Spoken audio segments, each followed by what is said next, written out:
Hello children's, कैसे हो आप सभी। चलिए आज की क्लास स्टार्ट करते हैं। पार्ट 1, राख की रस्सी। तो ये एक लोक कथा पर आधारित है।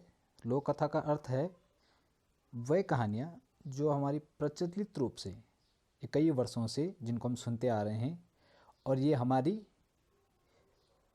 संस्कृति की प्रचारक भी होती हैं, उन्हें हम लोक कथा कहते हैं।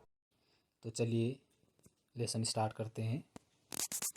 सभी बच्चे ध्यान देंगे। लोनोपोगार तिब्बत के 32वें राजा सोनग हुसैन गांपो के मंत्री थे। वह अपनी चालाकी और हाजिर जवाबी के लिए दूर दूर तक मशहूर थे। तो हाजिर जवाबी का अर्थ होता है कि वह किसी भी समस्या का समाधान तुरंत निकाल देते थे। कोई उनके सामने टिकता न था। चैन से जिंदगी चल रही थी। मगर जब से उनका बेटा बड़ा हुआ था, उनके लिए चिंता का विषय बना हुआ था।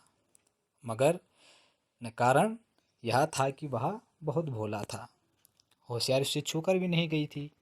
लोनोपोगा ने सोचा, मेरा बेटा बहुत सीधा साधा है, मेरे बाद इसका काम कैसे चलेगा। तो एक दिन लोनोपोगा ने अपने बेटे को 100 भेड़े देते हुए कहा, तुम इन्हें लेकर शहर जाओ, मगर इन्हें मारना या बेचना नहीं। इन्हें वापस लाना 100 जौ के बोरों के साथ, वरना मैं तुम्हें घर में घुसने नहीं दूंगा। तो इसके बाद उन्होंने बेटे को शहर की तरफ भेज दिया। लोनोपोगार का बेटा शहर पहुंच गया, मगर इतने बोरे जौ खरीदने के लिए उसके पास रुपए ही कहाँ थे।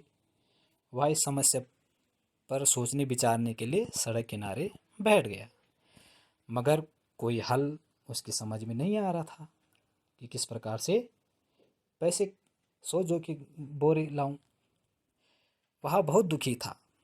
तभी एक लड़की उसके सामने आ खड़ी हुई और उसने पूछा, क्या बात है, तुम इतने दुखी क्यों हो।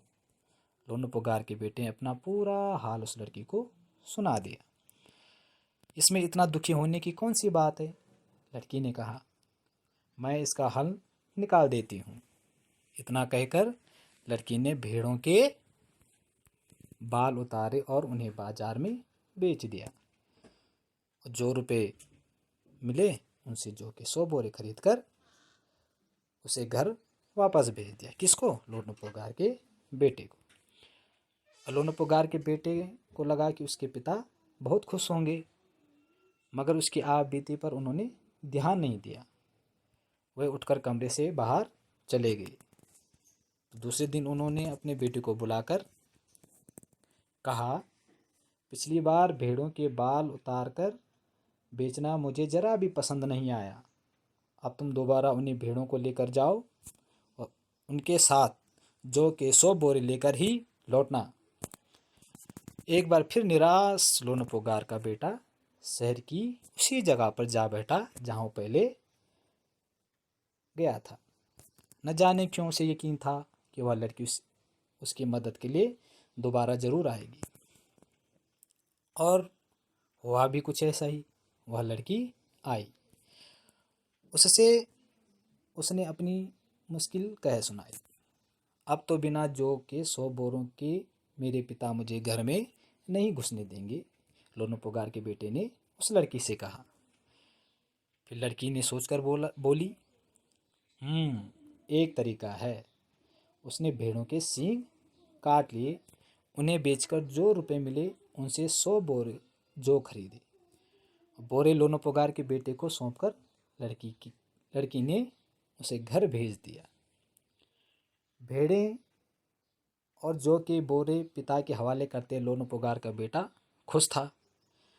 उसने विजय भाव से सारी कहानी कह सुनाई कि किस प्रकार से लड़की ने दोबारा मेरी मदद की। तो यह सुनकर लोनोपोगार बोला, उस लड़की से कहो कि हमें 9 हाथ लंबी राख की रस्सी बना कर दे। उनके बेटे ने लड़की के पास जाकर पिता का संदेश दोहरा दिया। लड़की ने एक शर्त रखी, मैं रस्सी बना तो लूँगी, मगर तुम्हारे पिता को वह गले में पहननी होगी। लोनोपोगार ने सोचा, ऐसी रस्सी बनाना ही असंभव है, इसलिए लड़की की शर्त उसने मंजूर कर ली। अगले दिन लड़की ने 9 हाथ लंबी रस्सी ली, उसे पत्थर की सिल पर रखा और जला दिया। उसे मालाकार आकार में रखकर एक पत्थर का एक चपटा पत्थर लिया, उसके ऊपर मालाकार आकार में रस्सी को रखकर उस पर आग लगाकर उसकी जैसे माला के आकार में राख की ढेर बन गया।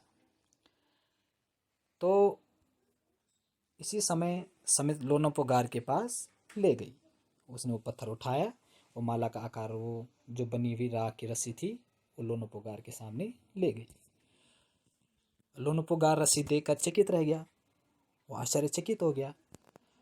वह जानते थे कि राख की रस्सी को गले में पहनना तो दूर, उठाना भी मुश्किल है, और वो लड़की की सारी चालाकी को समझ गया। हाथ लगाते हुए टूट जाएगी, अगर उस राख की रस्सी को हम उठाएंगे तो गले में पहनने का तो कोई मतलब ही नहीं होता, क्योंकि हम जैसे उसको उठाएंगे वो छूने से ही क्या हो जाएगी, राख बिखर जाएगी। लड़की की इस समझदारी के सामने उनकी अपनी चालाकी धरी रह गई। तो बिना वक्त गंवाए लोनोपोगा ने अपने बेटे की शादी का प्रस्ताव उस लड़की के सामने रख दिया, और दोनों की शादी बड़ी धूमधाम से हुई। और इससे हुआ क्या, लोनोपोगार भी निश्चिंत हो गया कि उसे एक अपने बेटे की शादी एक चालाक लड़की से कर दी, जो बिल्कुल होशियार भी थी। तो इस कहानी से हमें ये शिक्षा भी मिलती है कि हमें कोई भी समस्या हो, उसे अपनी चालाकी से, अपनी सूझबूझ से, अपनी बुद्धिमत्ता से उसका समाधान करना चाहिए, जिस प्रकार से उस लड़की ने अपनी बुद्धि से, सूझबूझ से लोनोपोगार के बेटे की मदद की थी। तो आशा करता हूँ आपको ये कहानी बहुत अच्छी लगी होगी और आप इसको पढ़ने का अभ्यास ज़रूर करेंगे।